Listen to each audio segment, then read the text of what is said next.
What's happening?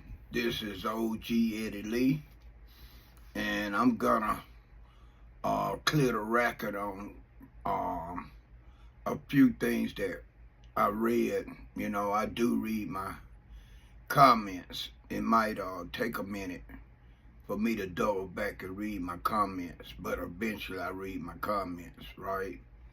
Now I read a comment on a video I did.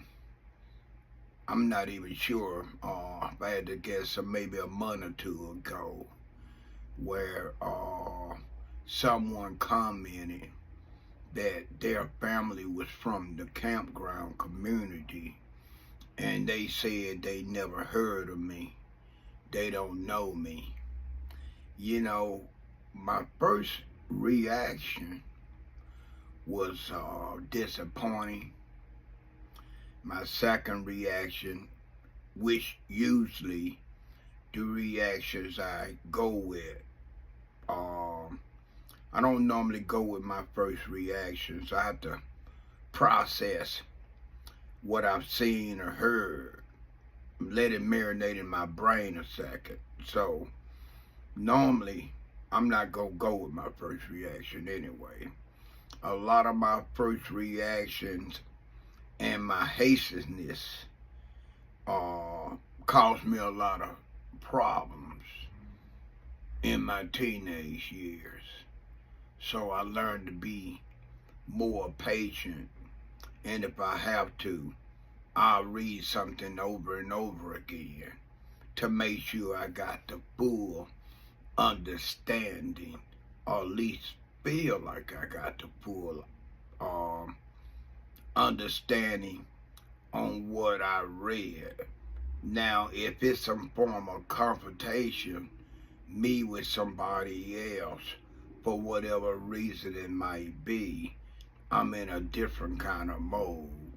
Because regardless of what some might think, in my early teenage years, I was a gorilla. And the ones that know me know I was. Right? I never said anything about being the toughest, the baddest, nothing like that, right? But I knew I had no problems popping off and doing whatever I have to do after I pop off to hold my own. Like I said, during the time I was growing up in my teenager years, it wasn't a lot of gunplay back then. It was occasionally knives and bats and bricks, but most of the guys that I interacted with or around, or guys I was just around in general, it's a confrontation popped off and it ended up to a fight. There wasn't no weapons drawn, These was the weapons, right?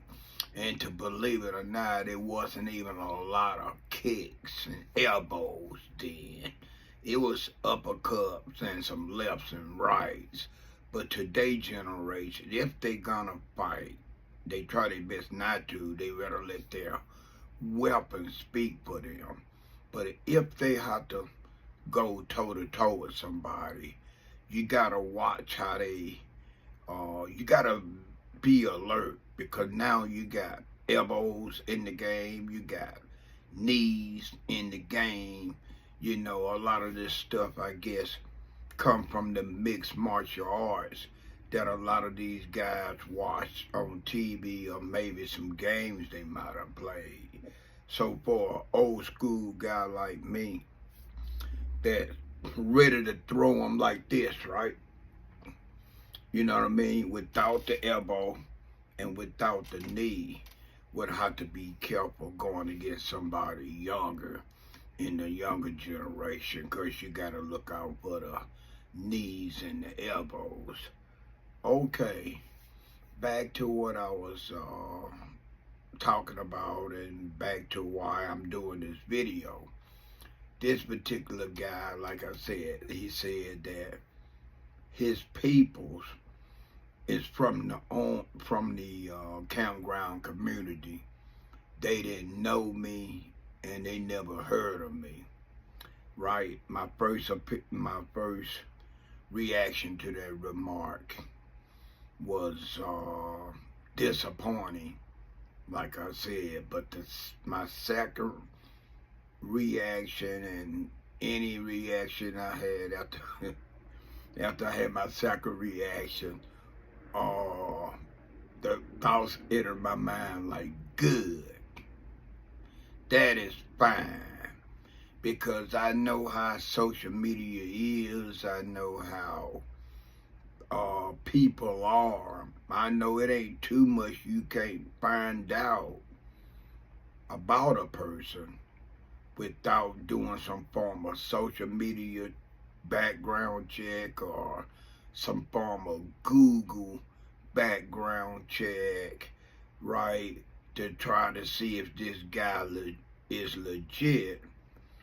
And for the record, everything I've said since I've been on TikTok or any social media page or talking to someone one-on-one, let's just put it like this.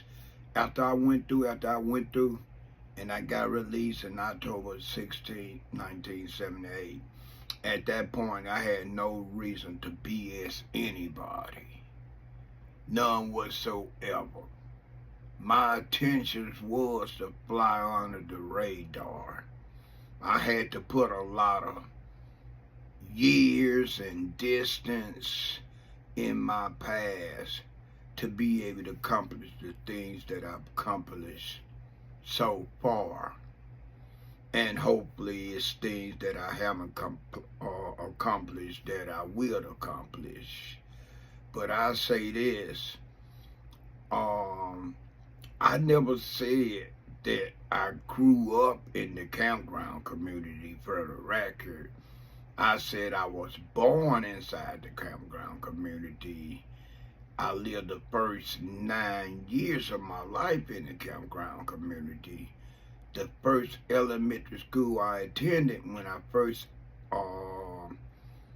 entered elementary school for the first time was in the campground community.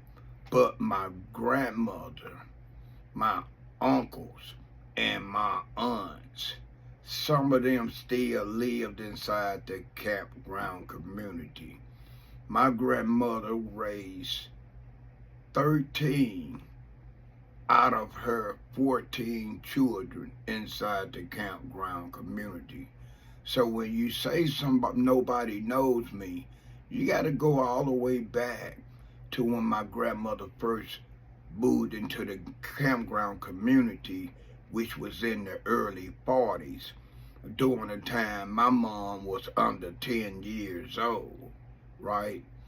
And you fast forward there until when I was born, which was in 1961, inside Mobile, Alabama campground community. That's quite a bit of distance from 1940s to 1961. And here's the catch. I have lived in the state of Alabama in 42 years. Let me say that again. I have lived in the state of Alabama in 42 years. So that's more than enough to say that should speak for itself. I left the state of Alabama in 1983 and I moved to Atlanta, Georgia. I lived in Atlanta, Georgia almost 12 years and I moved out to Washington State. I've been in Washington State for 31 years. So when you say somebody don't know me, regardless who it is, I say hooray, I say great, I say no problem, right? Because it's been so many years. I'm gonna do another video back this up.